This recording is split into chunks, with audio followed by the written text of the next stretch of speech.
to wear the mask and due to health conditions.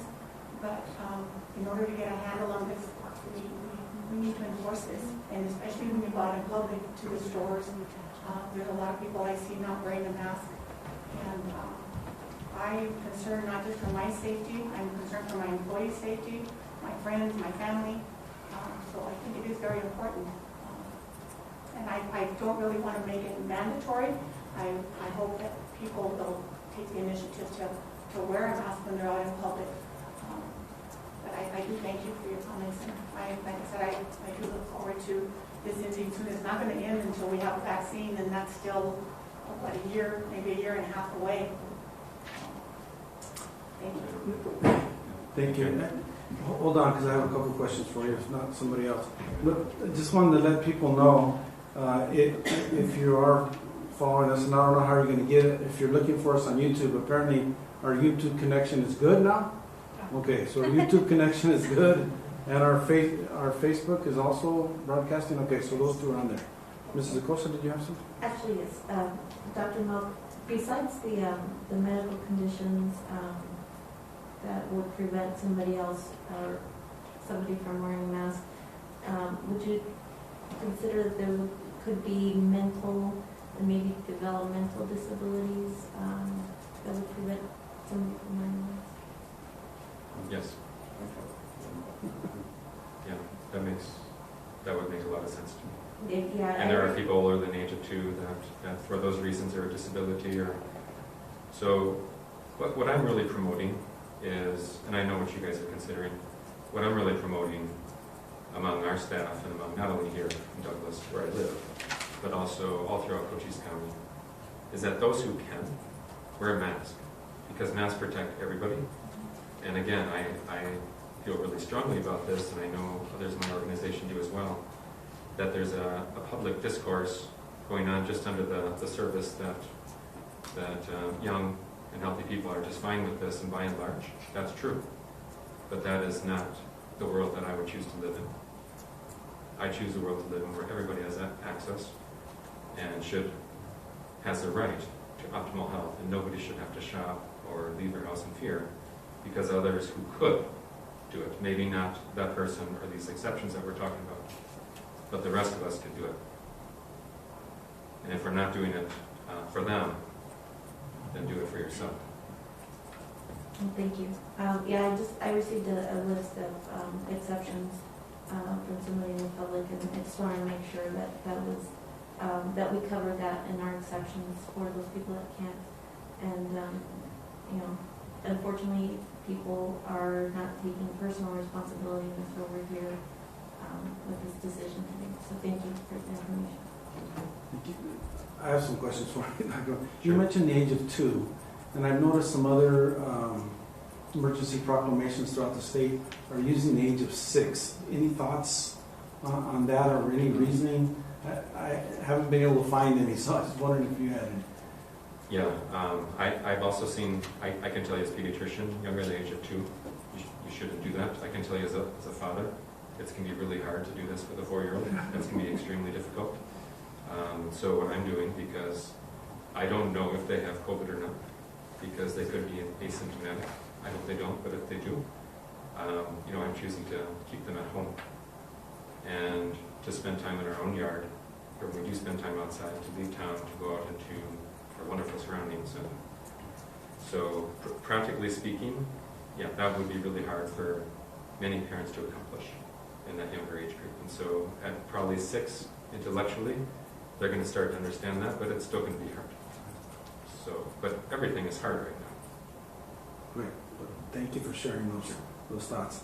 Would you speak just a little bit on, I know we're speaking of face coverings this evening, but on all aspects, which I think we've forgotten.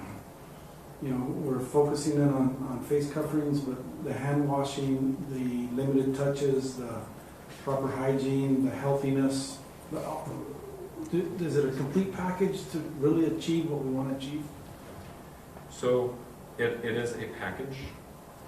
It's the social distancing, it is the hand washing, it's the work from home when you can, it is avoiding the large gatherings, It's all of this together. This didn't come out of nowhere. This transmission has taken place by people, by and large, getting together and just wishing, hoping, forgetting that this whole nightmare is over. But the virus doesn't care at all about what we think. And this is why it just keeps spreading throughout the world. And now it's here in Douglas. And not only is it here in Douglas, but it's here in force. So again, just looking to the west, we don't have to imagine what's going to happen. I think within a matter of 1 to 2 weeks, it's going to be very evident again. So this is not the time to get tired or to be exhausted. This is the time right now for us, as I'm saying to my staff, this is our moment. I know everyone's tired. I know everyone's sick of this. Everyone's tired, and there's no end in sight. But this is our moment now, because the surge is here. I don't know if there's going to be another one in the future. I don't know when the vaccine's going to be here. But I do know that this moment today is our time, because I don't want any staff, any chair patient, or any person in our community get sick, hospitalized, or die if it was preventable. And that's our objective, and that's the side that we're always going to follow. We do have folks that are in the hospital that we saw one day, maybe not even them as a patient, and they are in the hospital, intubated, today. And that just came really fast. So those were some wake-up calls for me. That was when I got on board, even more so with the mass, that right now is our time.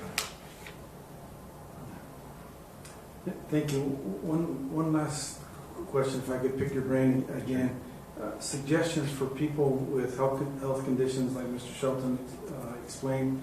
Is there any type of face covering that would be more beneficial, or maybe they should try to see if they can use it and be able to get by? Any thoughts? Yeah, so it would depend on the condition, but there are some conditions that are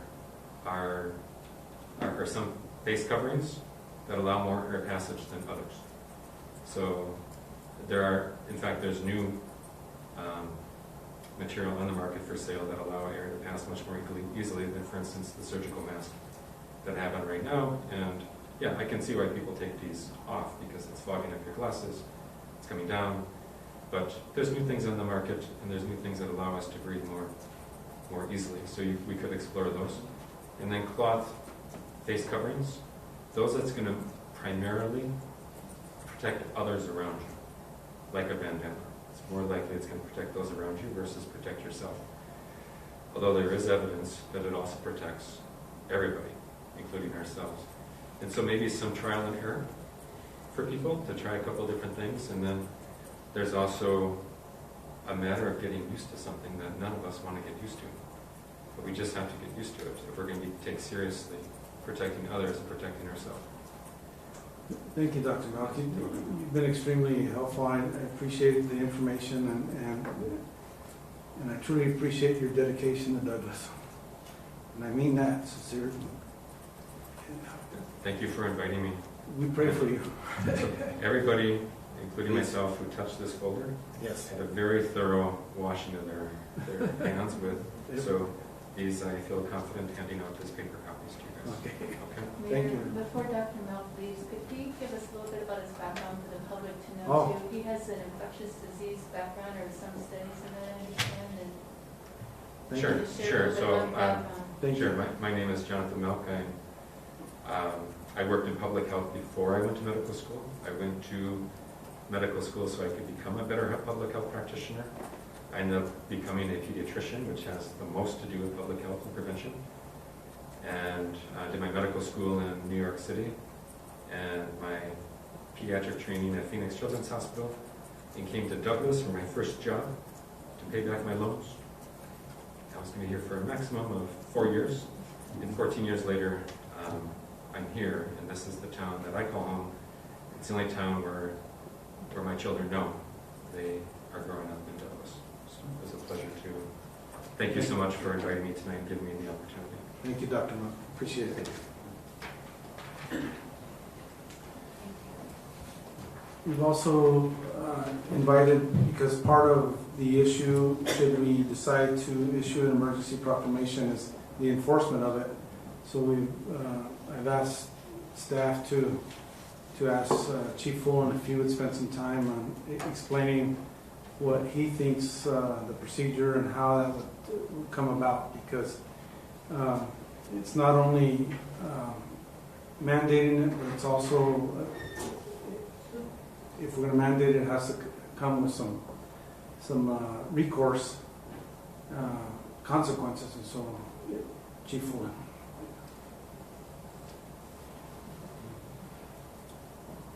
Good evening, Mr. Mayor, members of the council. I'll start with just kind of giving a summary of, not necessarily a conversation, but a survey of what our neighboring communities are doing with regards to this.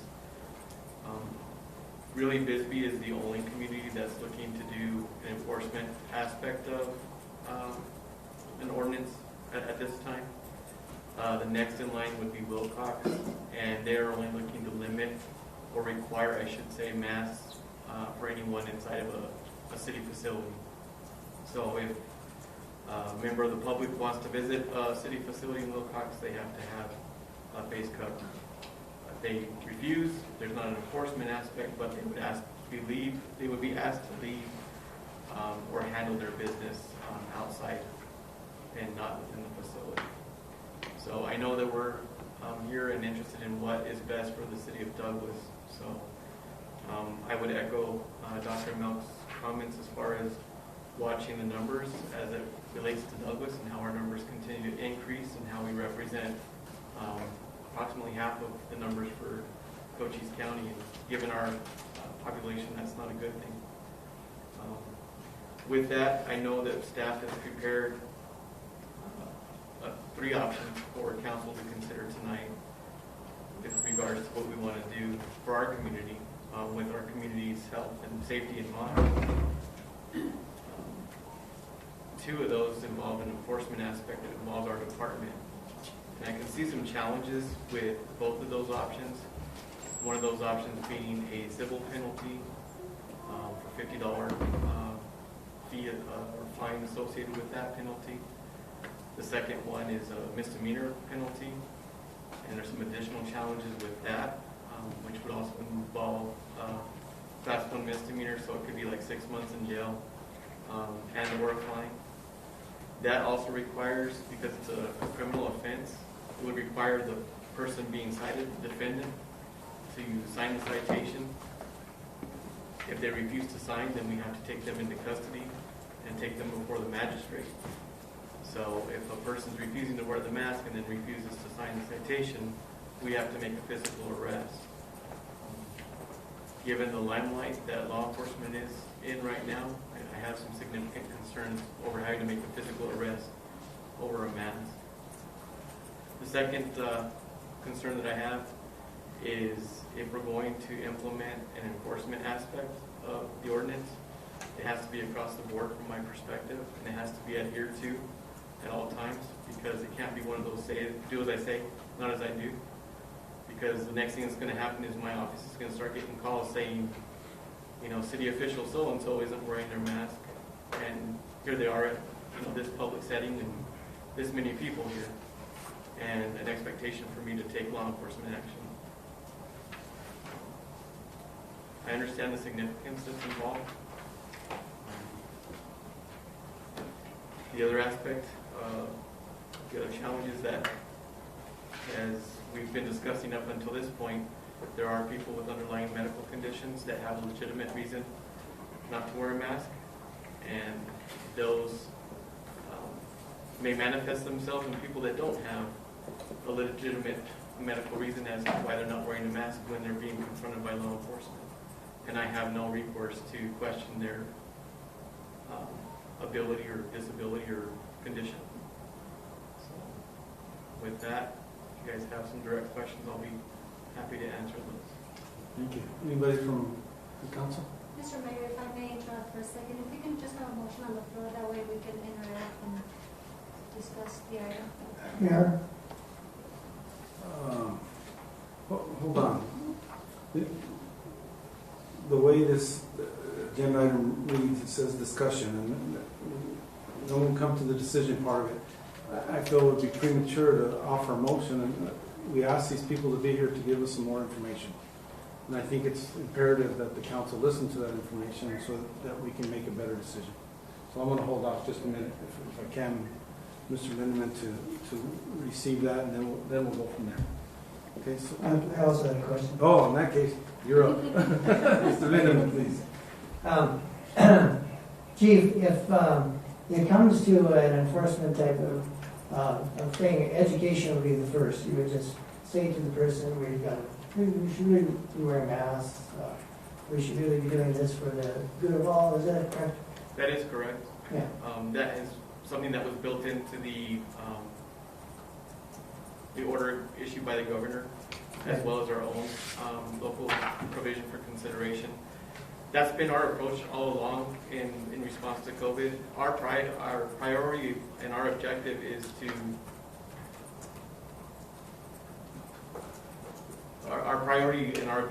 educate first and foremost. We want self-compliance versus forced compliance. So yes, that would be the first action. I'm assuming, because you said that you were doing that already. So, I mean, we are doing this already. It wouldn't substantially change anything as far as your officers' day-to-day work. It potentially may change just with people knowing that there's an actual recourse beyond educating. So if we were to go out and make contact with somebody in a public setting and say, you know, we're here because we got a call that you're not, you know, protecting yourself wearing a mask in a public setting where there's, you know, a gathering, we're encouraging you to practice, you know, the CDC guidelines and wear a mask.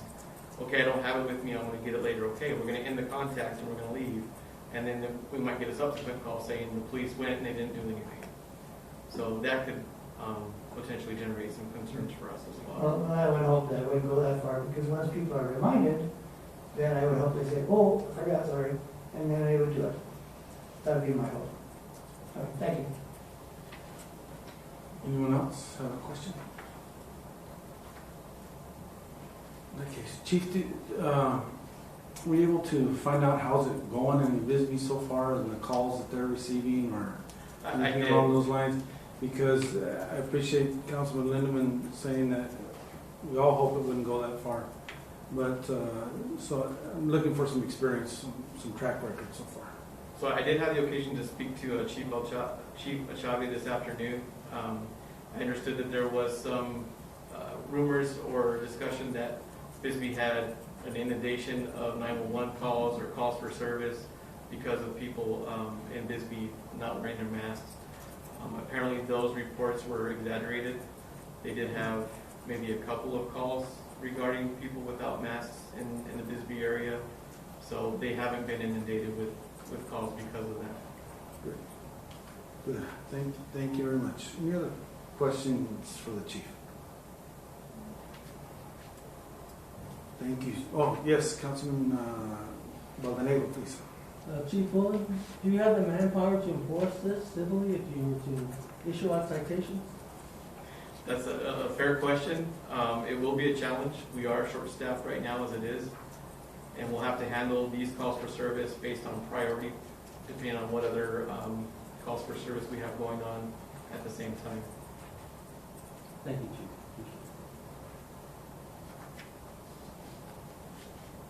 Thank you. Anyone else? Appreciate it, Chief. Thank you so much. Now we'll entertain a motion. Mayor, Mr. Lindeman. I move to approve option B in substantial form, reserving leave for administration to make non-material modifications. Is there a second?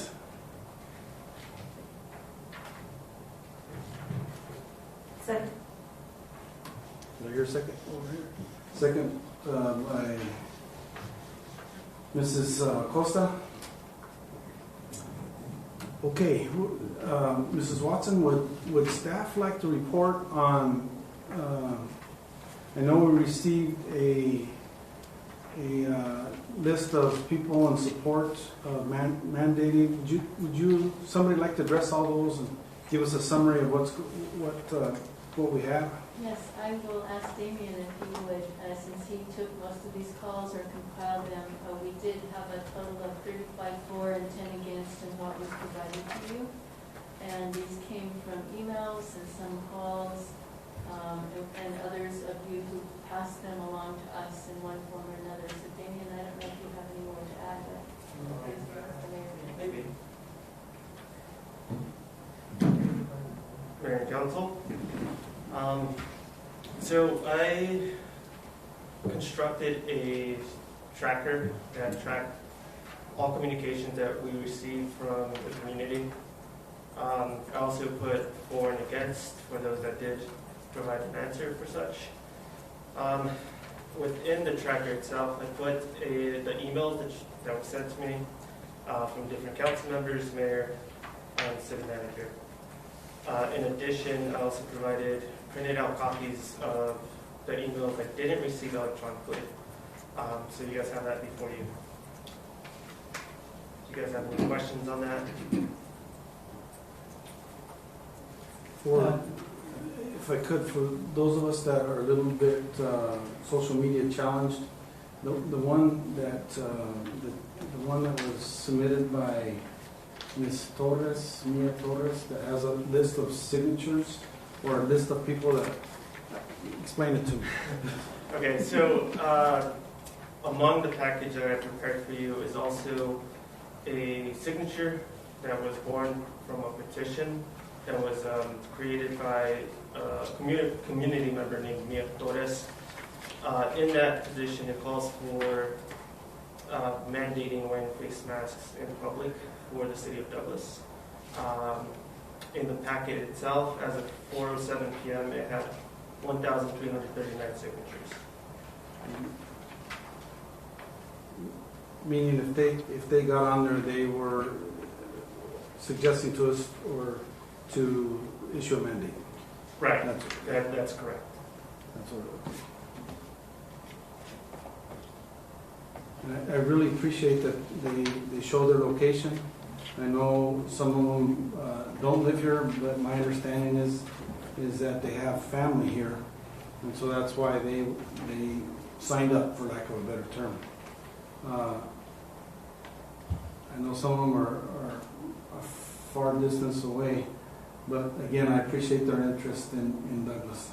So does anybody have any questions for Mr. Rorame regarding what we received?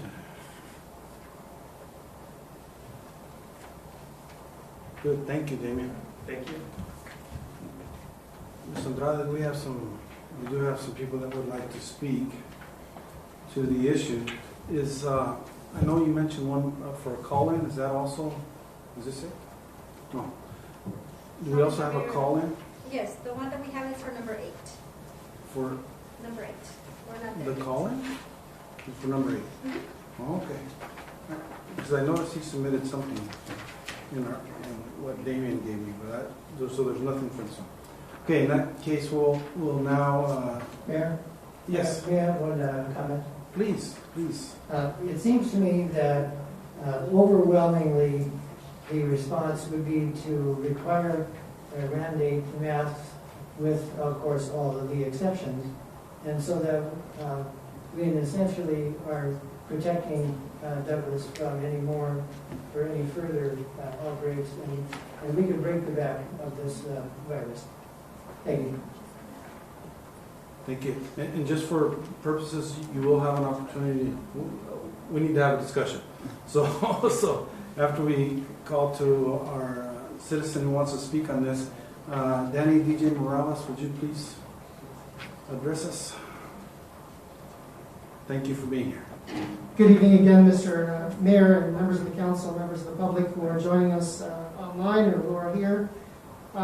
Danny DJ Morales, 757 3rd Street, Douglas, Arizona, 5607. I took my coat off purposefully so that I could put that role aside and come to you now, just as a citizen who's concerned and a former colleague, someone who is deeply concerned about this issue and who is praying for each and every one of you. And I just want to say up front, no matter what you decide tonight, that I support you. This is a new administration coming in. and you deserve a chance, no matter what you decide, and may God's wisdom be upon you. I just want to make some quick points. I am in favor. I was one of the ones that signed that petition, which has over 1,300 signatures as of right now. And I just want to start off by saying that if you decide to go with option A, that's no change. That's status quo, and that's not working. And I can tell you as a former law enforcement officer myself, that options, when you give them to people, you're going to have people who are going to exploit those options, and they're going to exploit those liberties. So you can imagine a world without speed limits. You're going to have plenty of people who are going to be speeding. That recommendation to wear masks has been in place since April 3rd, when the White House came out with a recommendation to wear masks. So again, if you vote for option A, you're voting for no change. And that change, as I mentioned, is not working. Now, as far as the constitutional crisis, as some people have said, I do not believe it is a constitutional crisis. Myself, I have made decisions up there to strip away privileges for people to smoke in Airport Park, or perhaps take that liberty of purchasing a tobacco product from ages 18 through 21. That was not a stripping of constitutional rights. That was a preventative health measure that took away a liberty within our city limits. For a person such as an 18-year-old, that was 3 years that we took that liberty away from them in the name of a preventative health measure. So definitely the precedence is there. However, this particular decision is several orders of magnitude higher. We're dealing with time is of the essence. So the virus does not abide by a mask-free choice, as Dr. Melk has mentioned tonight. In fact, it exploits those choices. A person can say, well, if you're too afraid, then just stay home. Well, what happens to the person at Walmart who is being exposed to that virus by a person not wearing a mask? That person does not have the option to stay home. Regardless of what age we're talking about, everyone is in danger, especially as they accumulate more of the viral load, whatever age they may be. It's a danger to them as well. As some of you may know, DUSD, our own public school district, has adopted strict adherence to CDC guidelines. And I think it's a really wise decision for us as a city to align to that particular choice, to that particular, those particular enforcement guidelines. Because it sends a real positive message to our youth, to our students, to our families, that we're taking this very seriously. And it's an across-the-board message. We are dealing with a hazmat issue, and people don't, see it as such. Possibly even a weapons of mass destruction issue. It's not too much to ask to don on a hard hat or to wear steel-toe shoes, to be required to do so. That happens all the time. As a member of the military, I can tell you, yes, I don't have the right to say, well, I'm not going to wear a mask on board base. But the whole issue of policing is not a big deal. It is not. In fact, it's a red herring, and I'll tell you why. Because we're an amazing community. We're a community of families. We look out for each other. There's not going to be a need to have Nazis or anything like that of the matter, because we look out for each other and we care about each other. If we know that there's an ordinance in place, we're going to self-police. There's not going to be a need for us to be calling on Chief Fullen and our fellow brothers and sisters in law enforcement to have to enforce this. Just like any other ordinance that's out there. Yes, there might be onesies, twosies, but that's where the education comes from and comes into place. Lastly, I would like to say that in Leviticus chapter 13, verse 45, we see an example of a mask mandate by God himself. In that particular instance, is for a contagious virus or bacterium that could be passed by airborne, leprosy. You know what? If God believes in masks, then so do I. God bless you. Have a good evening. Thank you. Thank you, Mr. Morales. I appreciate that. And thank you. Dr. Malk, I'm glad you're still here. Would you mind answering one more question? I am so sorry for asking you to do that. No problem. That's Yeah, my and statement. don't touch anything right there because we haven't cleaned it yet. But what about face?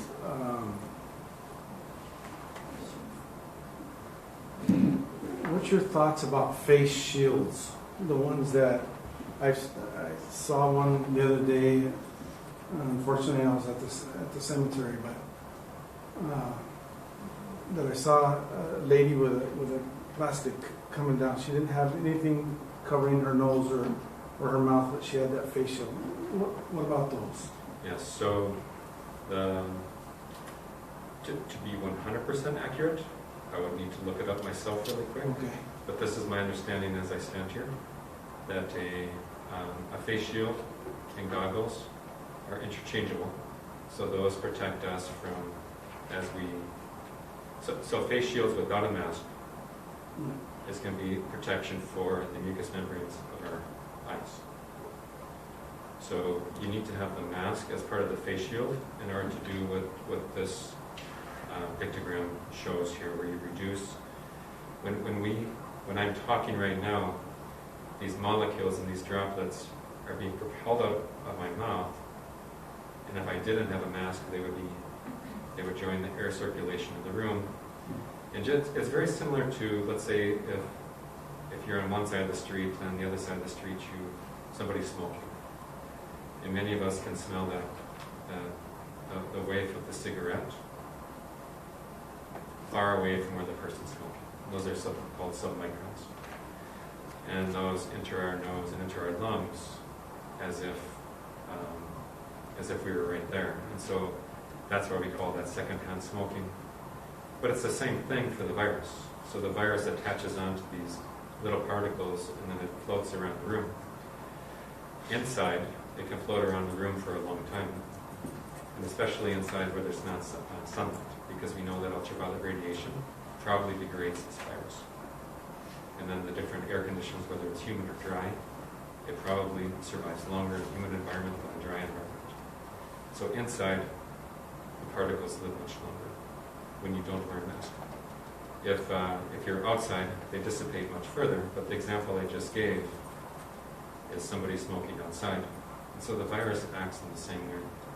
But overall, inside is going to be higher risk than outside. So masking inside is particularly important as compared to outside. Excellent. And again, face shields, they protect the mucous membranes of your eyes. But they do have face shields with a built-in mask. And that's going to protect the people around you. Thank you very much. Okay, we'll open it up to the council for discussion, please. Yes, Councilman Hall. I just wanted to make a few quick points because I'm sure as the council can agree, we haven't really found a middle ground in this. It's either you're really against it or you're really for the face mask. And I think it's on us also as a governing body that we also need to educate the people on the process for this, because there's a significant amount of people, and I'll show it, for those seeing that these are all the emails and all that we got. There's a lot of residents here that think that right after tonight this is going to be implemented. But as Chief Fullen has said, there has to be, if this is going to have teeth to it, there needs to be an ordinance to it, and also there's a process to that. We have to pass an ordinance with 3 readings, and then if I'm correct, 30 days after that. So for those who are expecting this to be sort of a quick process, we could be talking months before it's actually implemented. And I don't want to bring down the mood on that, but I think that's sort of where we failed, where our constituents don't know the difference between a resolution, a proclamation, and an ordinance. Also, as Chief Fullen said, I think we also need to protect our PD in that, like how he said, if it's implemented, if there's an ordinance, if an individual calls to complain and about no mask wearing, and they see the cops go and talk to them and then leave, and then just because they say, well, I have a medical condition, we have to be very truthful to the public that anybody can just say, I have a medical condition, or it's against my religion. Because again, we have to protect the image of our PD, especially with the environment, with law enforcement officers today across the country. So I just wanted to make that point really clear with that. So if we could educate the public on the differences between the proclamation and the ordinance and the resolution, so they can understand. like I said, because all the calls I've gotten, they're waiting for us to make a decision, and it's gonna come, right away tomorrow, and that's not how, how governing works here. Thank you, Mayor. Thank you. May I ask Mr. Flores, would you please respond to how a proclamation would work?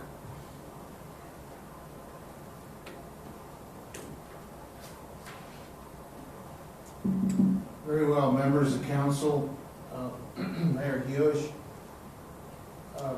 What Mr. Grijalva mentioned is inaccurate. A proclamation comes down by way of state law because it's an emergency, and it also comes out of our charter that allows the mayor to issue a proclamation. Except in this case, I think Mayor Hewish was gracious enough to make this a council-approved matter. He didn't want to take it into his own hands. I think he appreciates the fact that he wants council to weigh in on it. And since we have the proclamation that's being voted across the board by council, if it is approved, it will be law tonight by way of the charter, and the charter provides for the enforcement of either a civil or a criminal fine, and it's all outlined in the options. We have provided the medical exceptions. It also says that police department is not allowed to ask you about your medical condition. And so we pretty much provided all of that, and I hope that answers the question, Mr. Mayor. Thank you, Mr. Flores. Thank you. Would you like to ask or clarify? Mr. Grohl? And thank you, Mayor, but just to clarify that, though, with the proclamation and the emergency state that we're in, that's where the ordinance is, I guess, waived. Usually it's the 3 readings and the 30 days. Yeah, yes, Councilmember Grijalva, what happens is that since we have the state law, which provides for the emergency situation, which is a health and welfare concern for the state, as well as the charter provides for the local health and welfare concern, it allows us to go around the resolution or the ordinance, and for those reasons, it could have become law by simply Mayor Hewish signing off on it, whichever option he would have elected. But like I said, he was gracious enough to bring it before the council for you to elect. Thank you, Mr. Mayor. Thank you. Does that help? Yes. Okay. Mr. Mayor, Yes, please, Mrs. Morales. would it be appropriate if maybe we could read what option B states so that the constituents and the citizens of the village know exactly what's in that option? It's a pleasure of the council. Is that acceptable? Like to do that? Okay.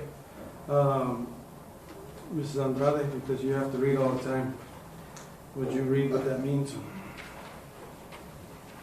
What the motion is for option B on the floor, so if you would please read that.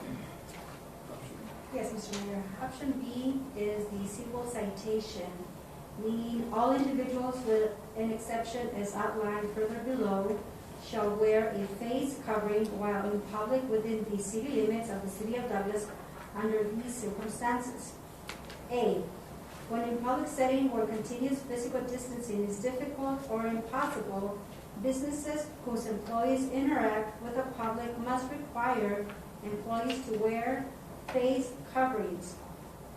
Public setting means indoor spaces that are accessible to the public, such as grocery stores, retail stores, pharmacies and healthcare facilities, restaurants and bars, gyms and similar facility, government buildings, and any other spaces where the public is allowed to enter. Outdoor public spaces where people congregate, including but not limited to areas where persons stand in line for entering an establishment.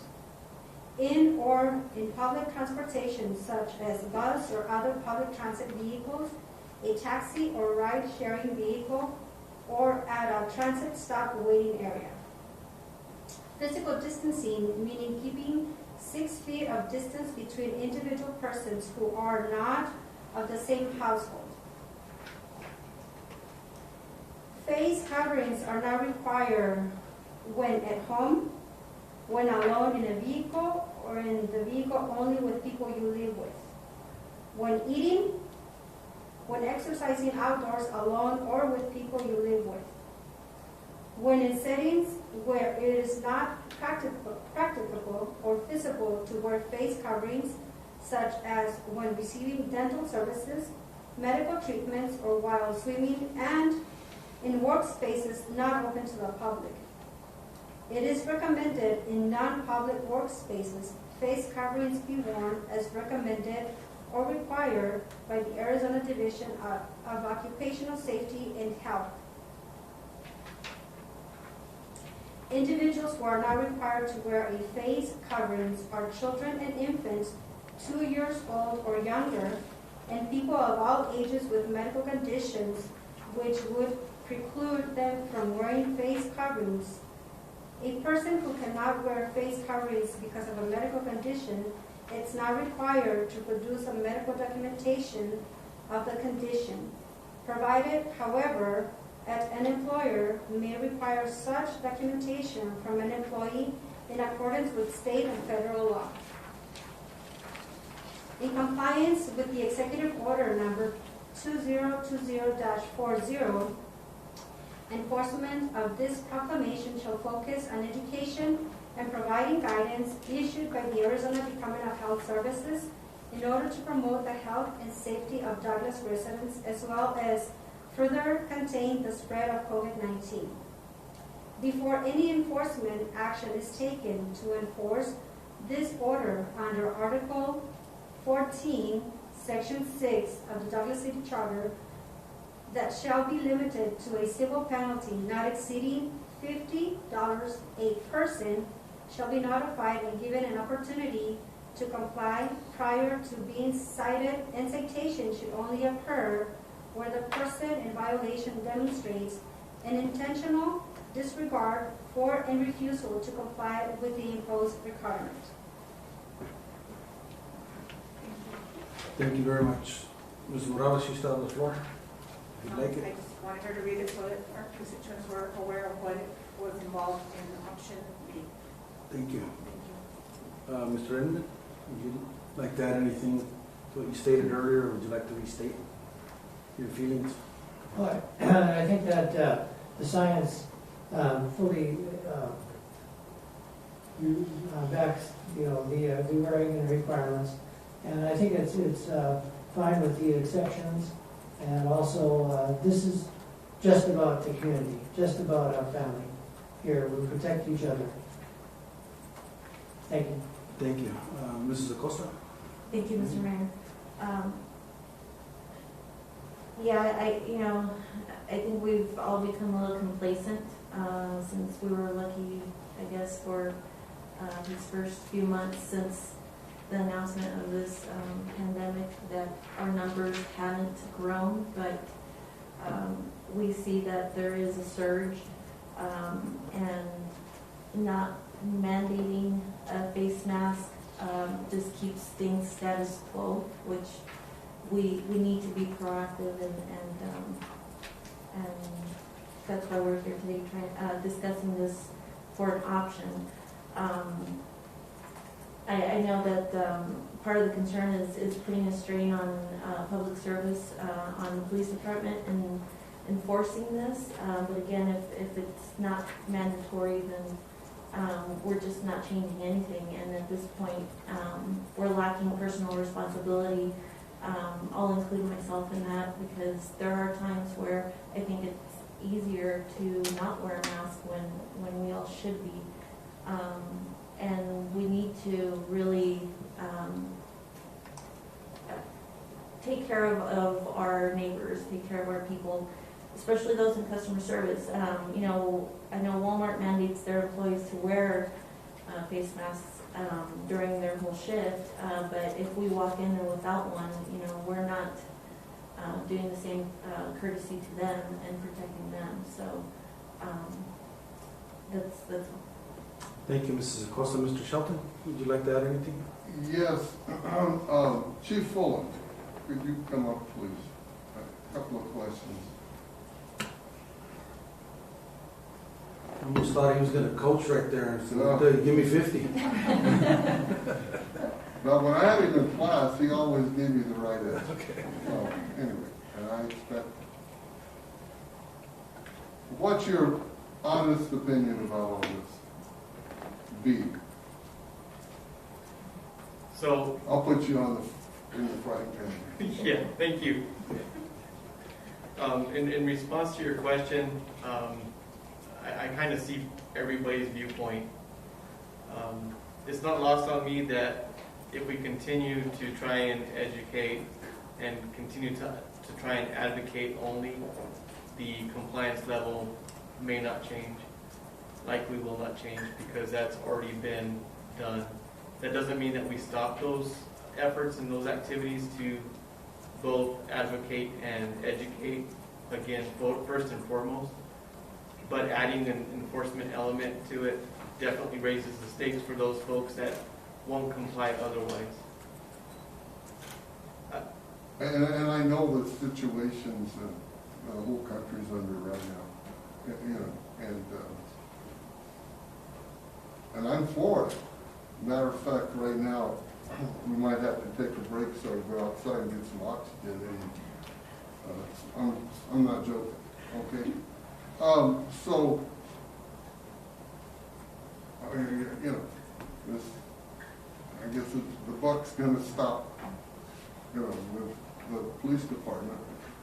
How would we enforce this? Well, how would we go about it right now?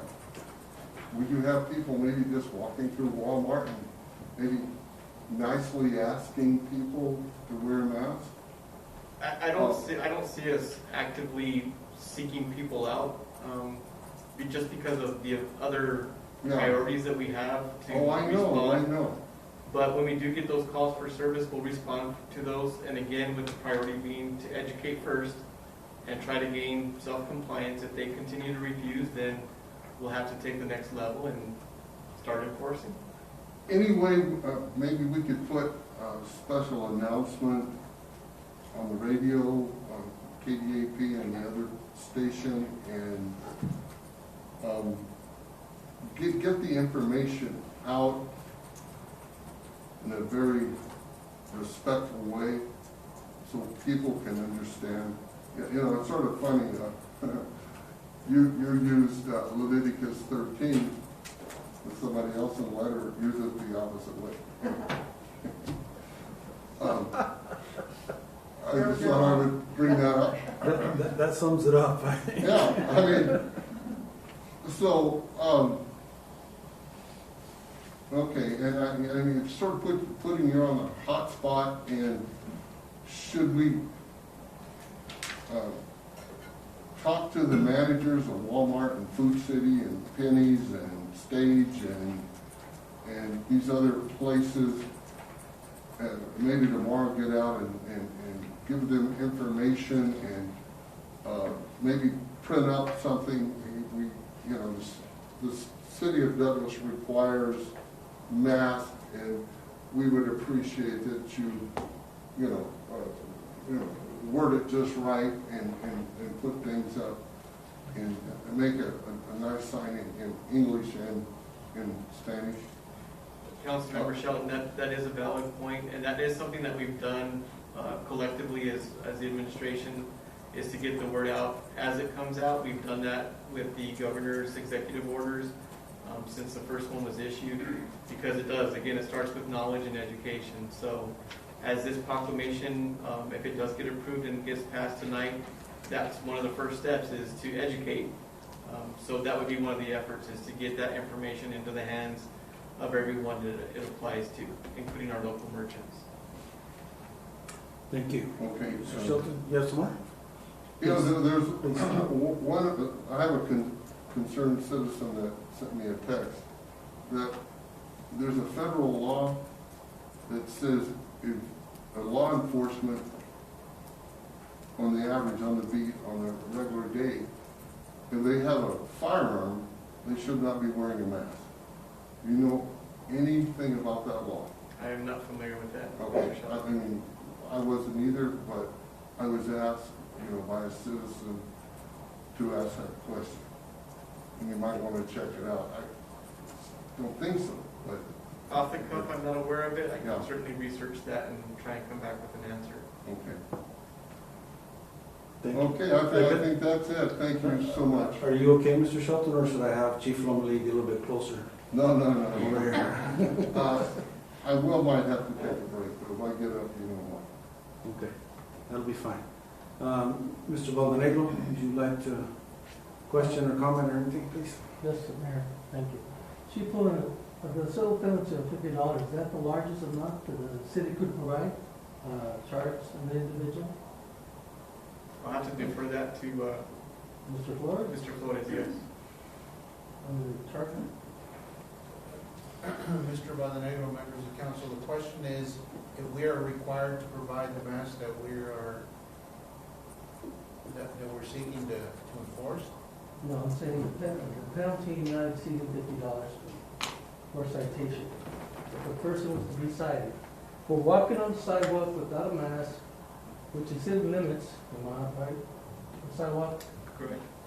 So if a person's not exercising, they're just taking a stroll down the street, a police officer might have it in for him, he might stop, I'm not saying it's happened. Might give him a citation. So the penalty can only go up to $50. That's what I'm saying. Could it be larger amount? It would be up to $50. Up to. So the judge can, meaning that the judge could put anywhere from a suspended sentence to $50 per occurrence.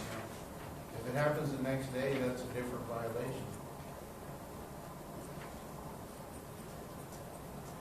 And I can say, Mr. Valdenegro, that if that happens, Chief and I will, and along with the city manager, will sit down and talk.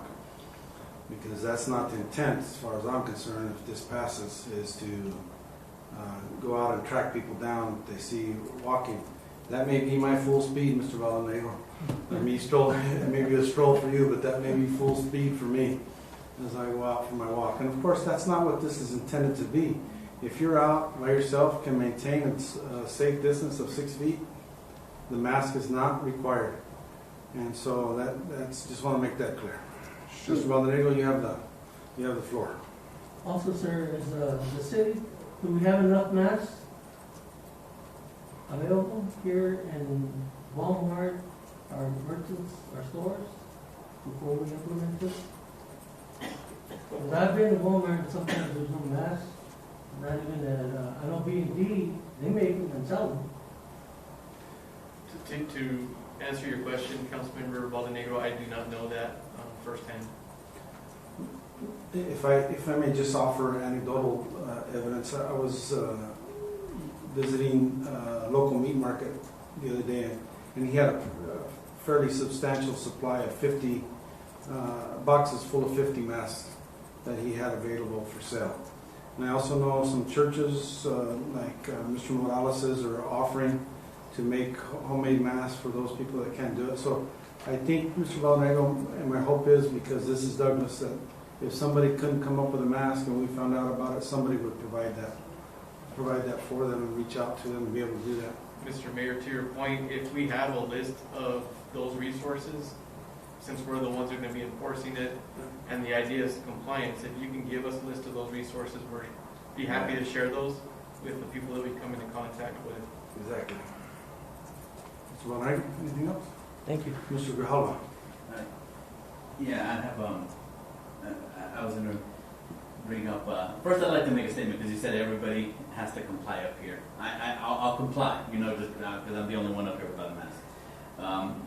But what's going to be the process with passing this, and then are we going to add like a trigger where, if there's no new cases at a certain point, is this going to go away, or do we need to come back and meet, or can we give the mayor that, because you were kind enough to bring us all into the conversation, but me personally, if you have the authority to just end the resolution that we're voting on, you know, I personally I'd have no problem with that, because then we don't have to get everybody else in here. So, Mr. Flores? He doesn't need to respond to that one. He can maybe, but I can respond to this one. The plan is that I would hope that we're going to build in here that we review it every 2 weeks, and we're going to have good people like Dr. Milk and others involved with that to advise and direct and give us the information that we need. We will look at it, and then staff will send that out to you all as a council. And if you have heartburn with it, then you notify staff, and we'll sit down and figure out if we do need to call another meeting. I would hope we didn't. I'm on my knees every day hoping that we, for some strange reason, all of a sudden hit the cliff and it drops off into no man's land, but that we're not there yet. But that's the process that I envision, is that review it every 15 days that we can look at it. 15 days is probably optimistic, but I still think it's important that we look at it to make sure that our citizens know that we are doing whatever we can to look at it, to make sure it's still what we need to do, or whether we need to add to it, whether we need to do a different aspect of it. So that's the process that we want to do. Thank you. You're welcome. Mr. Mayor, if I may, I just wanted to qualify that I wasn't looking to single anyone out. I myself have been out in public settings without a mask. It's human nature. We're just going to become complacent from time to time, and it happens. It's just, if we're going to set this in motion, then we need to set the model as well. That was my point. Right.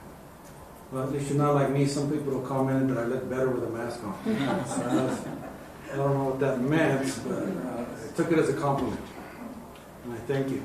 Mr. Grijalva, you have the floor. Anything else? I just wanted to add, and I think that the rest of the council got that. There were plenty of emails that we got that were concerned about the medical exemption aspect. If we can direct council, I mean, I'm not saying go through all the emails, but if we can just make that a point, because we got one where they had a breathing problem, a breathing condition, and we don't want to force somebody to wear one, obviously, if they can't. If I may ask one last question to Mr. Flores. So these like the gyms, I go to the gym every morning.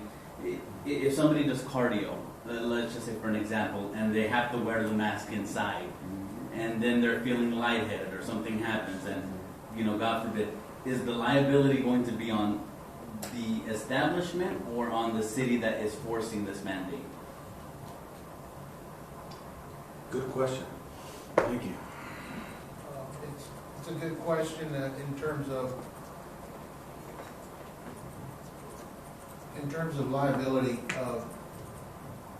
The good thing about having council consider the proclamation is that it gets stamped with qualified immunity because it's a government action. So the city would not be liable under those circumstances. But it is my understanding that each entity, whether it's a store, whether it's a gym, whether it's a restaurant, whether it's a government building, is responsible for making sure that they act in an approved manner and in conformance with the recommendations that the medical and scientific communities is given out there. So general response, but I think I'd like to think it took care of your inquiry. If I may add really quickly, Please. Well, if that's the point, I think with the announcements, if we could also let the businesses know that, because that would make them a little bit more careful with their day-to-day processes. That's true. A local businessman sent me something that threw the fear of God into him, because he said that they would be held responsible, and that's coming from a national level. So it's to that point that we need to do, and that's why I applaud Dr. Malcolm and Chiricahua for doing what they can. I know I've I've been to Copper Queen visiting, the same thing, and I truly appreciate that. Okay, I have some things that I'd like to add. Number one, I had some inquiries about how would this affect the school district. I know we couldn't get the superintendent here on short notice, but we appreciate her, and I know they're have their own battles going on right now, and they're doing a great job in tackling that. But she mentioned that right now, because, and correct me if I'm wrong, Mrs. Watson, that because they are essentially, they have state buildings, that they are required anybody that's in their buildings to wear a mask. And is that correct? It's actually public buildings. Public. It comes out of the governor's order. So it's a public building in the governor's order. So she also mentioned that they're checking into what that means for when kids come back to school. So just by way of information, that's what they've told us of what they're doing. And so this would, I'm sure, be part of it also, that they would follow up with on what's best for the kids. And I think that's very, very important that we do that. One thing that we haven't discussed this evening, and I don't want to spend much time on it because I think we've gone through plenty of time, at least, is the fact that I guess we briefly touched on it as far as freedoms and rights. My philosophy in government as a whole is that I don't want to tell you what you can't do unless I'm willing for you to come tell me what I can't do. And so based on that, I for one am hesitant and take this very seriously on what we're doing here tonight. And that's why I wanted the council's input, I wanted the community's input, because it's not taken lightly. It's very serious when you reach out and take away somebody's right, even though it's a medical. Mr. Flores mentioned the other day, what does that mean? Does it mean that people have to be dying right and left? He said, he used another term, but I won't use that in public. Or is it like this, that we need to get a handle on it? Do we need to get ahead of it? Do we need to try to nip it in the bud, as they say? And so I'm hesitant because of that reason. I would have hoped that we all would have done our best to do this. And it wouldn't come to the government telling you what to do. I think we are on thin ice when we turn every problem back over to a government. We, the people, need to get together and be strong as a community and be able to do that. I realize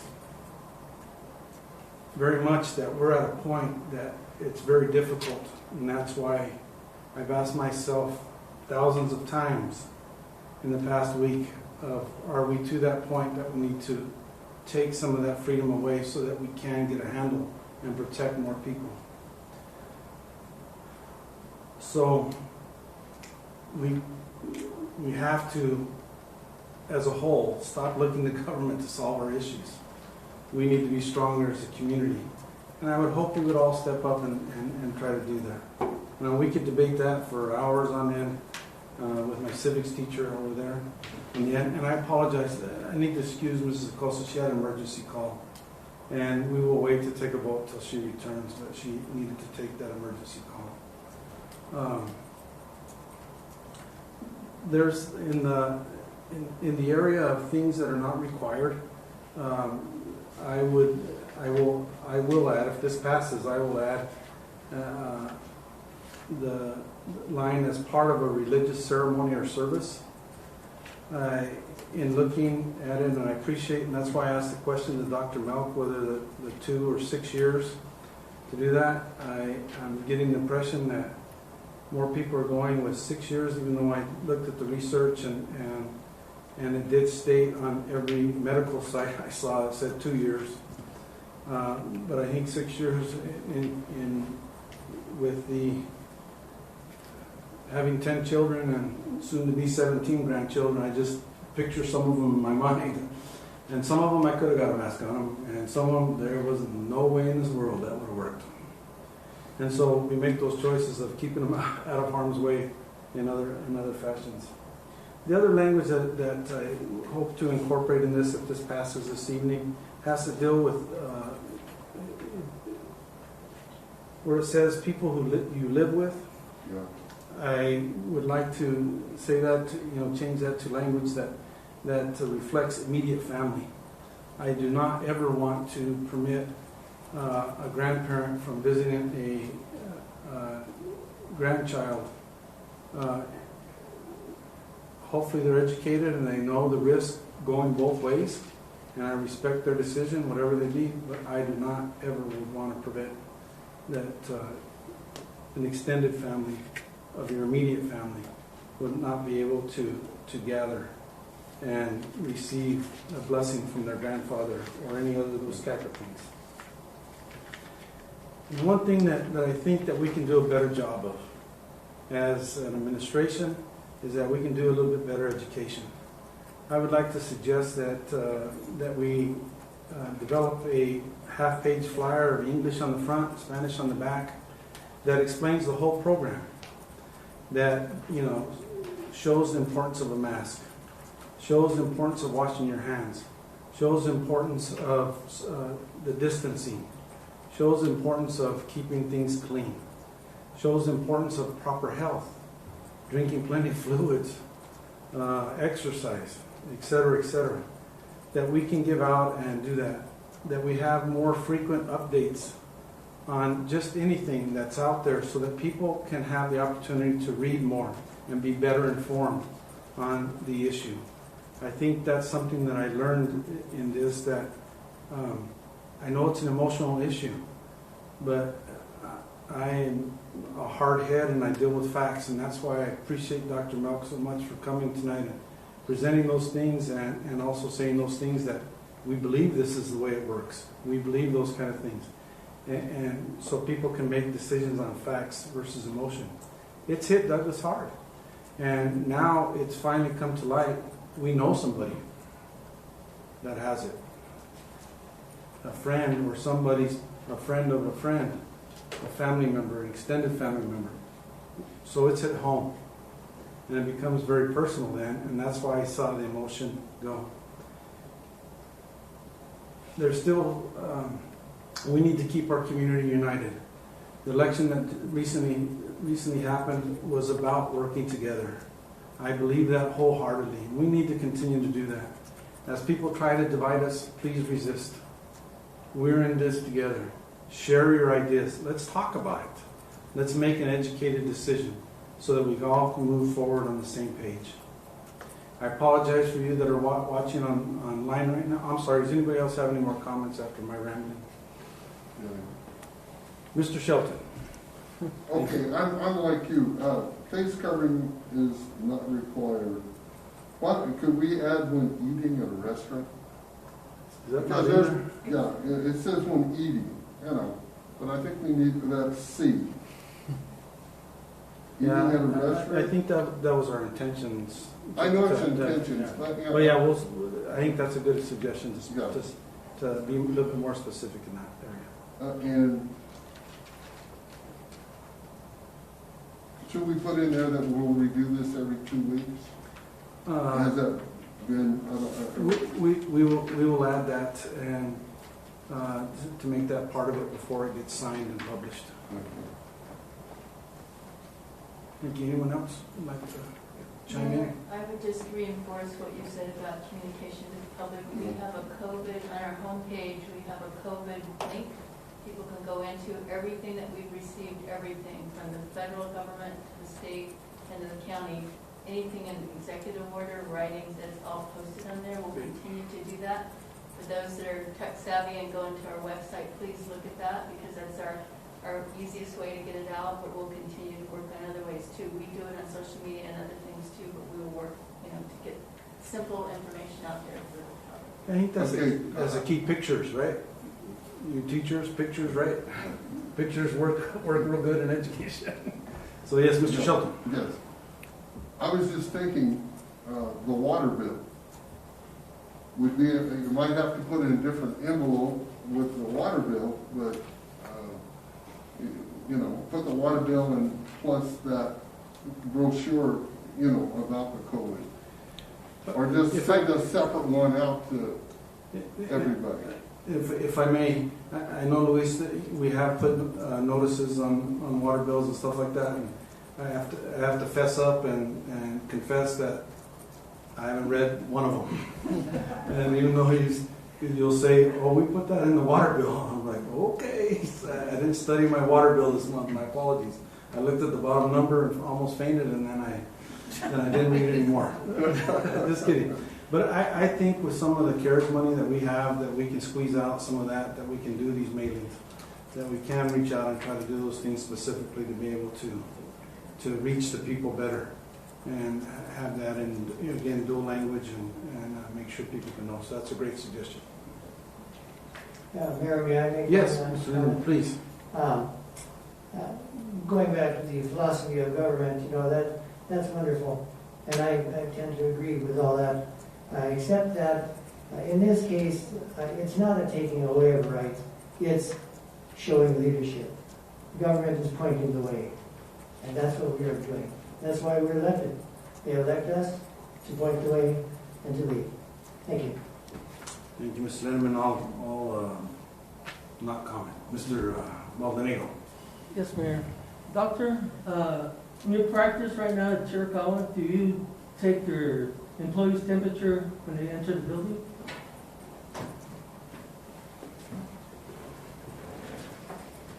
The question is whether or not we take the employee's temperature when we enter the building. Yes, sir. Yes, and every patient. Do you think that should be a common practice for us now, here, in this council chamber, with mayor and council, and members of the public, and you yourself? That if you took that action, that would be supported by the Center for Disease Control guidelines. So, It's not a mandatory, it's a suggestion. but it's common practice in the Yes. medical field, isn't it? Absolutely. Yes. Thank you, sir. Appreciate it. Mr. Maldonado, I carry a thermometer with me, so I'm happy to take your temperature anytime. Hold on, Dave. Mr. Mayor, if I may, we bought touchless thermometers for every public building here in the city. And so all of our employees know that they can, it's not mandatory that they get tested when they walk in the door, but they can, you know, if they have concern, they can come and we'll do it for them. And certainly we could do that for the public if the council would choose that. We have touchless monitors, thermometers here. Also, Mayor, we got a question from people that are streaming, watching, and they'd like to know what our website is. For those who would like to look on our website, it's www.douglasaz.gov, and that is our city website. And you can go there and get a lot of information. Thank you very much. Okay. It's, Mr. Costa, all good? You don't have to comment, but you're back. Okay, Mr. Costa's back. Roll call, please. Councilmember Lindeman, Yes. Councilmember Acosta, Yes.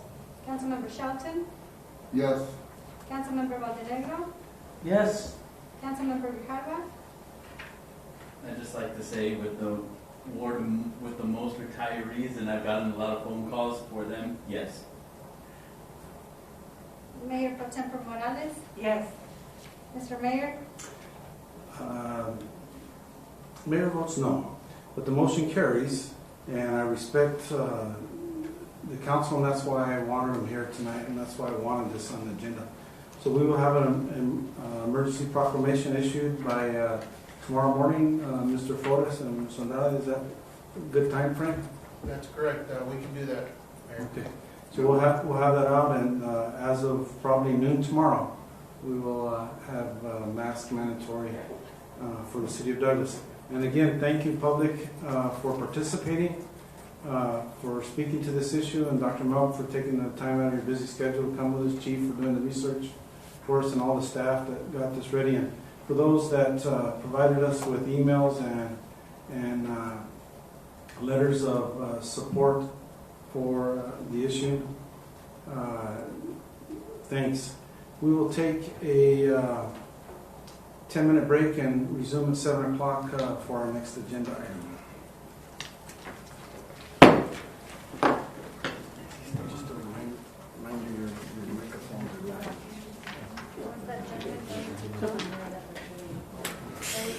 see right there, Mom. I think we're gonna call. Oh no, I was leaning. No, I have all elderly people, and for me it's. That one I had to roll my conscience, because I don't believe it. I still think it's infringing. I do. No, I'm sorry. Yeah. You're not gonna convince me otherwise. Thank you. The white glove signal.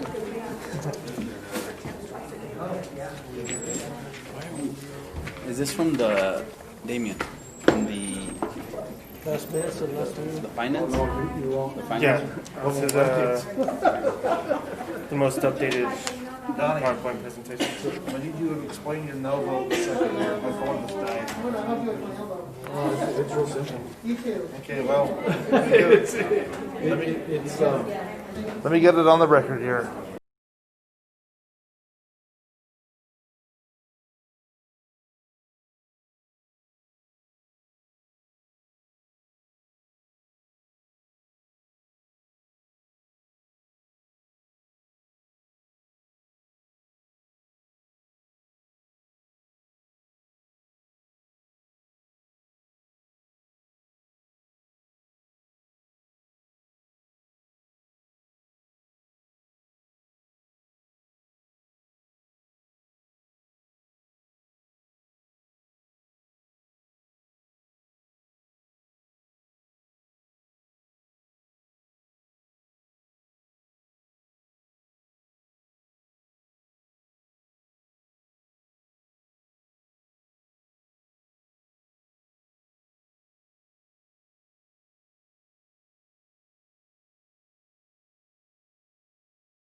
Yeah, that's what Even though those numbers are at me, I don't think that's it.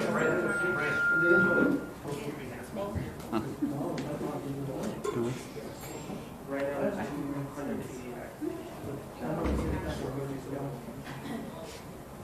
These are not there, then are you going to announce it?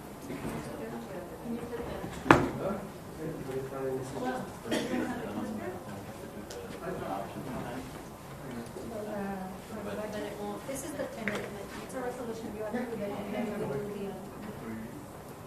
no, this is not a normal. 151, so we just do the next one, right? Yes.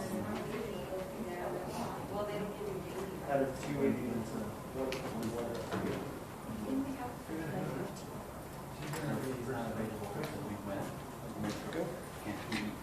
Thank you, sir.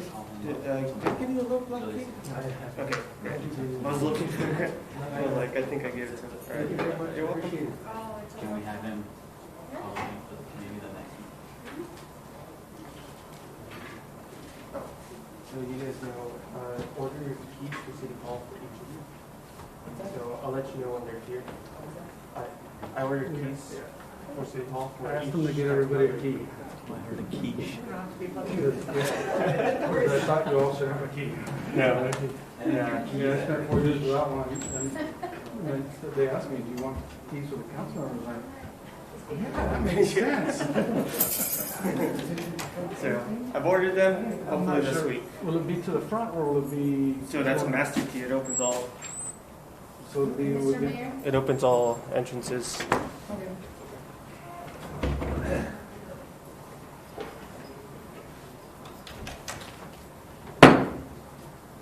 We'll call this meeting back to order at 7 p.m.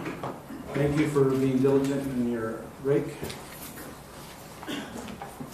Item number 8, discussion decision on approval of resolution number 20-1422, a resolution of the mayor and council of the city of Douglas, Cochise County, Arizona, adopting the tentative estimates of the amount required for the public expense of the city of Douglas for the fiscal year 2020 through 2021, adopting the tentative budget, setting forth the receipts and expenditures, the amount proposed to be raised by various means, and giving notice of the time for hearing taxpayers on the adoption of the final budget. Mrs. Watson? Mr. Mayor, my apologies. Mr. Mayor, just to, for the record, Councilmember Acosta is excused at 7 p.m. Thank you, Ms. Andrade. Ms. Acosta needed to leave, and we pray that all is well with her. Mrs. Watson? Thank you, Mayor and members of the council. Good evening once again to the council, to our city staff, to our Douglas residents who are listening or watching. Tonight before you are recommendations for your consideration on the fiscal year 2021 city budget, which you will find reflects discussion and preferences expressed a week ago in our budget work session on June 15th. The work you did last Monday to listen, ask questions, and provide your comments helped us set the details of what's before you tonight. Sorry, the regular clicker isn't there. So just a brief review from last week. Budgets are a foundation to running a city as the primary blueprint for operations and expenditures. It is used in conjunction with the voter-approved city charter, the general plan, which guides land use and how our city will look as it grows, and the city's strategic plan.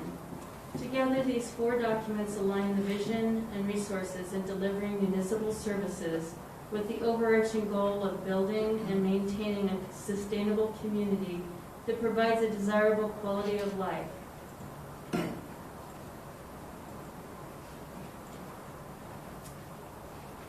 Going into fiscal year 2019, we were faced with a tough reality. Our historical financial health had been declining slowly for some decades and had contributed to our loss of business, new investment, amenities, and population. We had become revenue dependent, and the Mexican shopper, where threats of border closure could have dire effect on our revenue stream. We were faced with no realistic outside revenue source, and despite reducing our budget over some years, we were still having to use our reserves to balance our budget shortfall. This reduction ultimately led to reduced service delivery as critical positions stayed vacant and our workforce shrunk. But where we are today, I'm proud to say tonight that year over year, our revenues are up 8% through March before adding our new sales tax numbers. We followed our strategic plan, which was developed in 2019, and put our budget dollars to fulfill many of those priorities or help them move forward. Key projects that are now underway are downtown revitalization streetscape project. The design has begun. Our work continues at a brisk pace in our city obligations towards the new commercial port of entry. Investors have been attracted to our opportunity zones. Our hotel study has brought focus on the potential in Douglas. Tourists have been drawn to our pilot Discover Douglas Tours program and dining and shopping here. Year-round programming was initiated despite not having a community center yet. Amenities were approved and added, such as courts, nets, ball fields, concessions, locker rooms, and restrooms and swimming pool repairs. And we moved to an automated city council agenda process, which reduced staff hours and made it more user-friendly to the public. We right-sized our organization and the class and compensation plan to be able to reward our talent and attract the expertise needed in leadership, engineering, land use, grants, and communications, among other areas. These are foundations to our economic recovery, which are tools to help us weather the uncharted territory ahead. So our upcoming budget, we are proceeding with caution, and we enter with hope and a new level of prosperity despite the downturn from the COVID-19 pandemic. It was because the Council of 2019 took a bold step to create that new revenue stream and bring some vitality back to our city. It would not have been possible to weather our latest economic threat by relying on funding outside of our taxing authority. Healthy revenues for new sales tax increasing our monthly collections gave us the critical cushion to buffer the drop in sales tax this last quarter. It is my hope that in the not too distant future, the planning, attraction work, and economic activities underway today will grow our economy and restore our financial health through returns on outside investment by businesses bringing growth and revenues to our city. At that time, this council or a future one can begin to reduce the additional sales tax that gave us the lifeline that turned our financial picture around to meet the needs in our community today. Tonight, this budget comes with optimism, but definitely caution as we enter uncharted economic territory as a result of the pandemic. At this time, I'm going to turn the presentation over to Management Services Director Luis Pedrosa to take us through the budget highlights.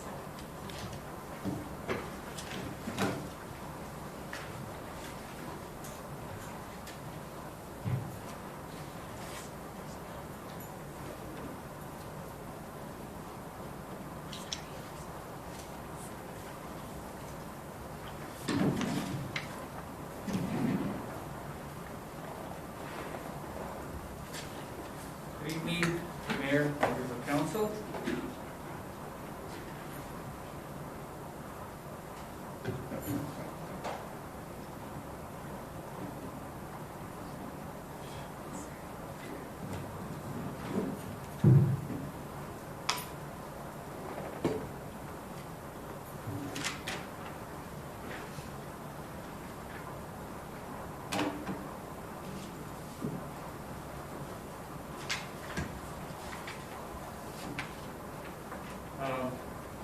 I'd like to just start off by saying, some of these slides we'll go through them rather quickly, so that as we already reviewed them during the joint presentation with the Finance Committee. As Jerry mentioned, our sales tax were growing about 8% or $151,000 per month before COVID up to March. At that point, we realized $1,013,000 surplus. This was due again because of the increases as well as some vacancy savings that we incurred during that process. As COVID hit, we all know the effects, and hit us to the tune of 37% in sales tax, 47% in the general fund decrease. which was less than what we originally had projected. We were thinking around 65%. So that translated to a $250,000 decrease. Of course, we are projecting similar activity for the month of May. Hopefully a little better for June since businesses started to open. With this in mind, we still project a surplus at the end of the year. You know, we have to compensate some of that money that we'll lose in April, May, and June, but we still project a $300,000 surplus. I really like this slide because it really represents the color of money, and that's why we use colors here for our benefit. The general fund, as we mentioned, you know, each fund serves a purpose and is restricted by certain aspects. The general fund serves the general operations of our government, includes public safety, public works, leisure services, administration, other. We say other because some cities run golf courses, airports, cemeteries, things like that. What's our funding structure in the general fund? Our taxes, mostly, state share revenue, user fees, licenses, and permitting. Special revenue funds are those funds that are designated by law or have a specific purpose or use by either ordinance or some other, either a grant agreement. So they serve a specific purpose. And those examples are HERF, transit, housing, RICO, capital projects, debt. And our funding sources are the gas tax for HERF, grants, grant funding, Section 8 for housing, RICO seizures, capital, and debt service funding. The enterprise funds are those funds that are self-sustaining through its own operational revenue, and that's the water, sewer, and sanitation fund, and the user revenue is that source. And then we have the internal service fund, which is our health insurance fund, used to charge the cost of individual activities to the individual funds. So we basically charge a health premium to ourselves. We charge each department, depending on the employees that we have, we charge a premium, charge it, bring in that revenue to that fund, and then we pay out the claims as they come in for all of our employees. This was the best funding structure that our brokers identified, and we have been in it for a greater part of more than 5 years now, and doing well with it. This is a slide summarizing our revenues, our sources and revenues against our commitment and request. Basically, all of our major funds being depicted. We showed you this slide again, just where each individual fund stands. General fund is balanced. Again, just reminding that we are utilizing one-time revenue to handle various capital projects and a one-time bonus for employees. $2,087,000 in CIP funding this year for CIP projects. $138,444 the use of carryover or fund balance or PERF. Housing, the use of reserves, and the general fund subsidy to the tune of almost $33,000. Airport requires a subsidy, again this year of $28,000. And utilities using carryover, it's carryover for finishing up some capital projects that were outstanding this year. And the transit balance, the transit fund is balanced. Transit got issued some CARES Act money directly, and that should help us through the fiscal year. Of note, I'd like to mention that, of course, we're not fully funding the depreciation aspect of our enterprise funds. We're short approximately $400,000. We should be around $1,071,000. Could you please explain that, Mr. Pedrosa, so everybody understands the depreciation aspect? Yes, sir. Depreciation is the money that we set aside each year as our assets or infrastructure devaluate over its life expectancy. So, in other words, we have a well that has a 20-year life. We depreciate that on an annual basis over its 20 years value. Okay, so every year it devalues 1/20th. The idea is to set that 1/20th cost aside, so that at year 20, that money is there to be able to fund a new well that we expect to replace. So that's the funding mechanism towards that. Obviously, we don't meet that just yet, but we strive to make those savings every year. And of course, if I may add, that the enterprise funds are to be run as similar to a business as possible.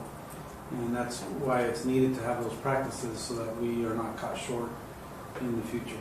That is correct, Mr. Mayor. Would add also that we try to minimize debt as well. Of course, we can always go out for a loan for a new well, but having that cash on hand is obviously, our first go-to. We mentioned our tools in our budget tool belts. We have quarterly triggers that we will utilize. We will, as always, track our financials on a monthly basis, but on a quarterly basis, we'll also report back to the Finance Committee, to the Council, to let you know our financial position. We plan to save $36,000. That means realizing revenue above our projections of $36,000 to hire park maintenance worker and an equipment mechanic, and an additional $90,000 for the lease revenue that we're realizing this year, but we know will not exist the following year. So we need to make up for that revenue. So an additional $90,000 and $36,000 in additional revenue. We're also recommending in the budget to appoint a deputy city manager as interim city manager and assigning the acting deputy city manager from among existing directors, creating savings of approximately $105,000 for this budget year. Also deferring debt service payment to ourselves. Again, we borrowed some money from the utilities a year ago in order to pay a high interest loan that came due or became callable. We could actually pay that loan in full. So we decided to do that, borrow money from the enterprise funds and pay them back over a period of time. So we are decreasing that amount. I wanted to list the community funding requests for the year. It's our three usuals that we have gotten for the past few years. The Rotary, the 6th annual fly-in, 675 is recommended. This event is tentative as far as taking place due to COVID. The Douglas Senior Citizens request for their celebrations and parties. Dark Meals on Wheels continues to operate and recommending to fund them at $11,700. I'm sorry for asking a question. I know we talked about a possibility of setting up a request type form for that type of thing. Did we use that this year, or are we still working on that? Mr. Mayor, we're still working on that. Okay. We're going to use that the following year. Excellent. Thank you. So our changes to the budget, due to our discussion in our joint session with the Finance Committee, we gathered some direction from the Mayor and Council and some other discussion. We made some changes. So we wanted to highlight those changes, make you aware of them. There is a possibility that additional CARES Act funding comes to the city through the federal government. So what we did was we added an additional $3 million to give ourselves some budget capacity if that money comes in, so that we are able to spend it. We're not allocating anything to it. If that money does come into reality, we'll come back to council and figure out what to do with that. And just a little bit further, because I know we have some new council members here, it's, if we don't claim it right now, then we can't spend it. And so if it does come, if we didn't put it in there and it came in, we couldn't use it. Because this is, what we're doing by this document is telling taxpayers that we're not going to exceed this amount. And so that's why it's wise that we put those type of things in there to give us the hope that if they show up, then we can utilize them to benefit our community. Thank you, Mr. Mayor. We added 20,000 to the Vietnam Veterans Wall for a total of 25,000 by taking funding from the Raul Castro statue funding. I will add that we were made aware of some news regarding the Vietnam Veterans Wall. There are some restrictions to funding that project. Basically, they are offering up to a 6-month payment plan. And if we are not able to stick to that 6-month payment plan, we can lose our deposit of $25,000. Obviously, we would, they are requesting the deposit up front, and we basically, it'll be about $16,667 a month that we would have to produce. That is currently not in the budget.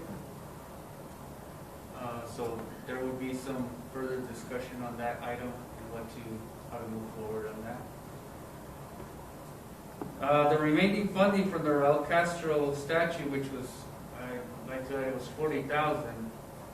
The remaining funding of 20,000 was applied to the tennis court resurfacing project, and we are utilizing 17,000 of carryover to fund that difference. So 37,000 was the total project cost there.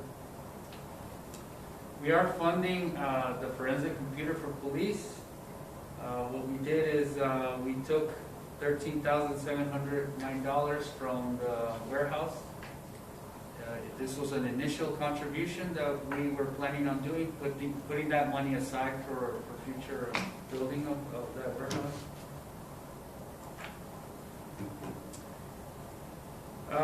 We increased miscellaneous council expenses from $11,700 to $14,000 by decreasing the League of Cities schools giveaways. With that event being canceled this year, that freed up $2,500, and that went to the council expenses. This can be utilized for future directed council expenses such as studies, those kind of things.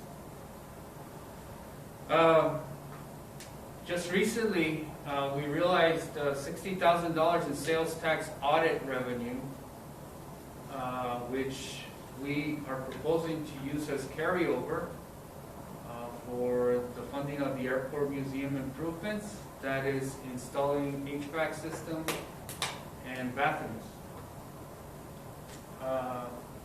Because of this carryover, it increased the carryover to capital projects to $230,000. We moved $5,000 approved for airport lawnmower from airport fund to the capital projects fund. That was just some administrative work to do.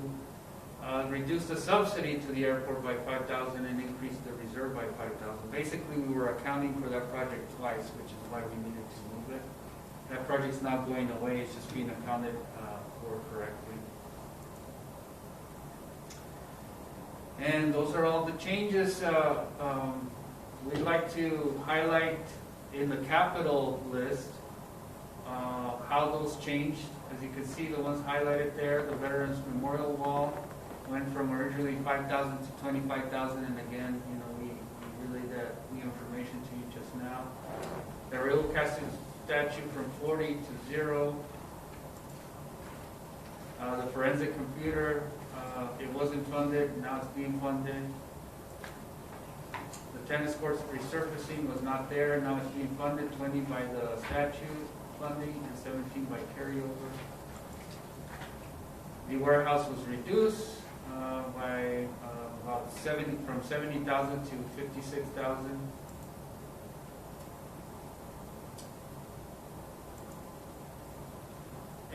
we added the airport museum improvements to the list. Of course, this is $60,000 and also from carryover. And again, we balanced to that $1.859 million from the COVID fund.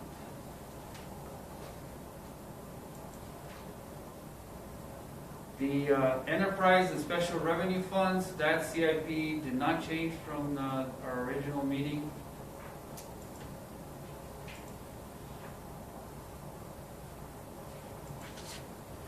So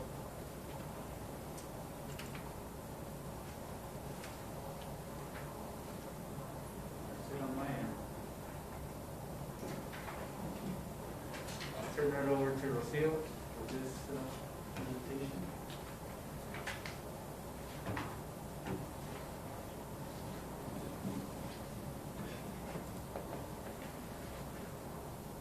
She's watching that he follows protocol.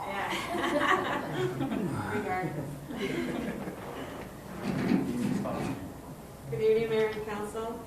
Just as a quick recap from what we discussed last time, we are recommending as for our employees the 1,000 bonus from the amount that we received. So this is a one-time bonus of 1,000 at the end of the calendar year, prorated based on the number of months worked in the last 12 months and the number of hours. And we wanted to point out that the $1,000 can be equivalent from anywhere to a 1% to a 3.4% COLA, depending on where employee salaries are. We're also recommending to bring those two positions that were below the 20% market, and that would be an approximate cost of $4,000. And we're funding, as one of the triggers, those two positions it's currently approved, but they're not funded. So these positions will be contingent upon the revenues coming in as projected at the end of December, which is the parks maintenance worker and then equipment mechanic one. And also wanted to remind you that we have 2 frozen positions in each of those divisions. So unfreezing one of them on each will still leave them with 1 frozen in each of those. And we do have a reclassification for one of our positions in Public Works HERB from Maintenance Tech 1 to Equipment Operator 2 with an approximate cost of $2,000. And that's the position has the requirements that are needed for the division, which is the CDL.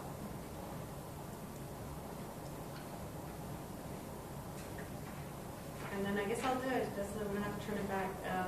So for the future, we don't know what's going to happen. The crystal ball is the second round of CARES Act funding. So this will be brought back to council, as already mentioned, for capital project allocation or whatever, for savings, whatever it may be needed. And the triggers to allow expenditures if revenue comes in as better than projected. Do you have any questions? Council, anything that you'd like to clarify or there? I think staff's done a very good job, and as we went through the COVID this year, it didn't flow like we wanted it to flow, but I think we got it adjusted well, and we're able to work hard behind the scenes, which made it easier for us when we finally were able to get together. So, Council. Mr. Morales, please. I just wanted to say that the Finance Committee met last Thursday, and I want to give special thanks to Mr. Ronel Lopez, Mr. Adam Brake, Mr. Michael Gutierrez, Mr. Pedrosa, Monica Panica, Councilmember Grijalva, and all the department heads for all the help. They did a really outstanding job, and I commend them for their great work. So the Finance Committee is, like I said, we did meet and we voted unanimously to recommend the adoption of this budget. Great, thank you for sharing that, Mrs. Morales. Mr. Lindeman, do you have anything? Yeah, thank you. Please. I just got an email from the ABTT, that's the traveling wall, today, and I didn't know some of that information that Mr. Pedrosa was pointing out, and so I'm still technically negotiating or talking with those people, and we'll have to see where that goes. I'm always hopeful. Of course, I think it would be a great thing for our community. So I'm not exactly sure where it will go. I'm glad that the finance committee is recommending that, at least for the down payment. And we'll just have to see how that plays out, I guess. Thank you. And thank you, Mr. Lindeman, for keeping on top of that. It's really appreciate it. Mr. Shelton, do you have anything that you have?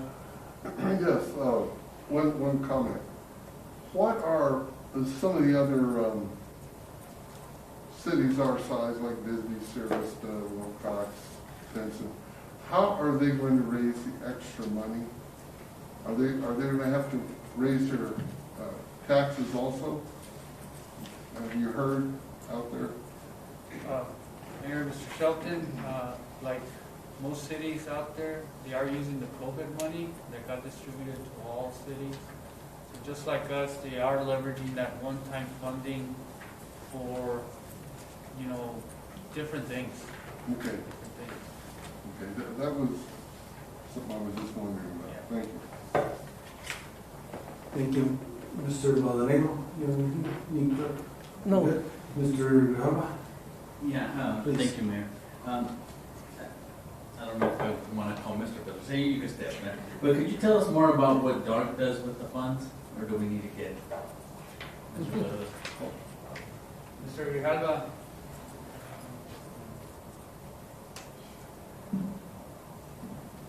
Mr. Grijalva, the DARK basically uses that money to pay for the fuel for the Meals on Wheels program. They get their funding for their meals from another source, but they basically use that for their operational costs for the Meals on Wheels. And if I may ask, Mayor, can you list how much did they ask for? Because I know that we didn't give them everything that as far as what they requested. I think it was 13,000, right? That's correct. Is it appropriate if I can make a motion to the budget, an amendment, or do we have to bring it to? I wait till we get the initial motion on the floor, and if you want to make that, then you can add that as part of it to make any changes like that, and then, staff unfortunately has to go back and figure out what's going to happen, how are they going to do it. Mr. Rehab, if I may add to your question, everybody in that list got reduced to 10%. So it wasn't just DARK that got reduced in amount, it was all those three requests came in 10% lower than requested. The other thing that will happen if you all should adopt a process for community funding requests is you'll see all the resources that they receive from outside. They're one that get quite a bit of money from area aging, the AAA group and others. And so as you come forward in future years, you'll be able to see who only relies on the city and then those who get other resources of funding as well. So does that help, Mr. Graham, or do you want to hold the carne asada for him? That helps, thank you. Mr. Mayor, just one point of clarification is on the memo, there's a typo there. In the discussion section, it said that the Finance Committee met on July 18, and that was obviously June 18. We thank you for pointing that out. I know Mrs. Morales can be in two places at one time, but that would have been a good one. Thank you. Any other questions or discussions? Thank you. May I have a motion? Mr. Mayor, Mrs. Morales. I move that Mayor and Council approve resolution number 20-1422. Is there a second? Second. Motion by Mrs. Morales, second by Mr. Shelton to approve the resolution. Any further discussion? Yes, Mr. Guerrero. I'd like to make an amendment to the budget with the 5,000 that from the airport that we saved. I'd like to fully fund the request at least for this year. Which request are you referring the to? Community funding request from the Rotary, the Douglas Senior Citizens, and DARK. Is there a second to that amendment? Second. Second by Mr. Lindeman. So are we clear on that amendment to the motion, Ms. Andrade and Mr. Flores? I can seek Please. some clarification. Please. You're asking to fund the request in full to 13,000 from the 5,000? Yeah, all of them. All of the requests. All of them. from the 5,000 from the airport that was moved to the general fund. That makes sense? Everybody's okay with that? Any discussion? I just have Please. a question, Mr. Mayor. Does the 5,000 cover all that? Good, thanks for noticing that.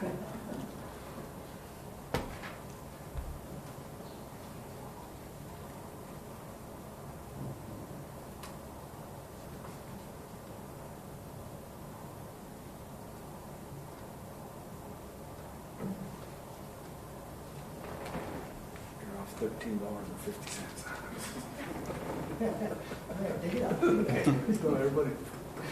Big deal.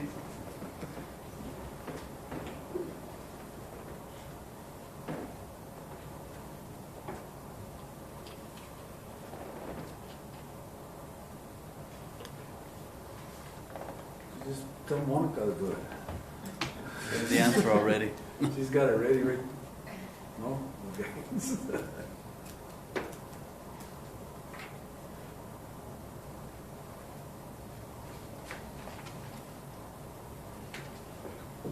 Mr. Mayor, yes, it does. Thank you very much. Any other questions or discussion? Mr. Mayor? Yes, Mrs. Mr. Morales. Mendoza, explain the total amount for each one. I know Dark was 13,000, how much were the other two? Yes. Yes, thank you, Ms. Morales.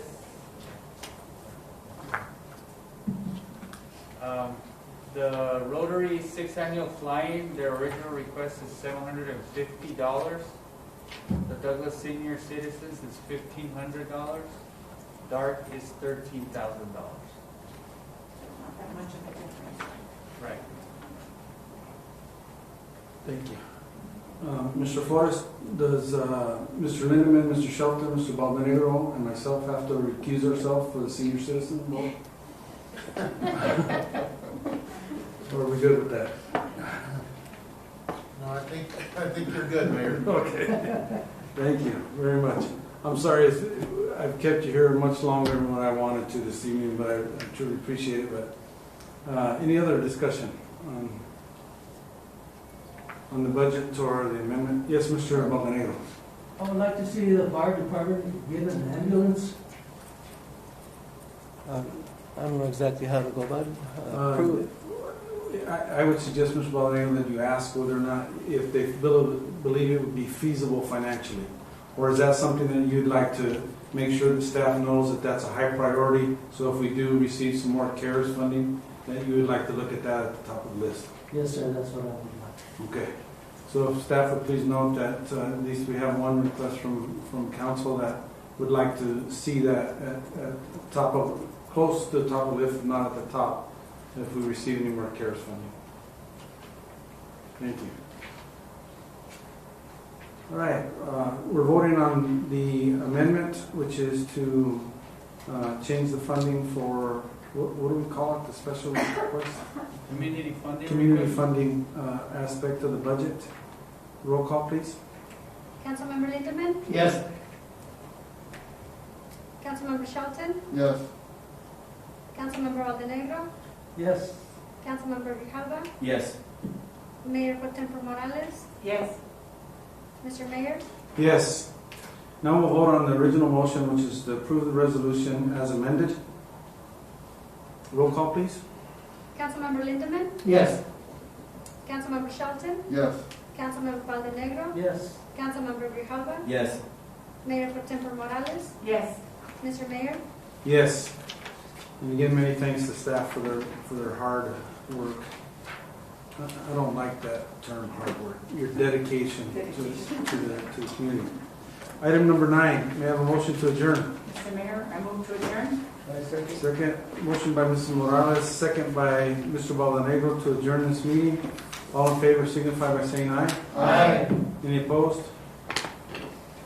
Meeting stands adjourned. And thank you all.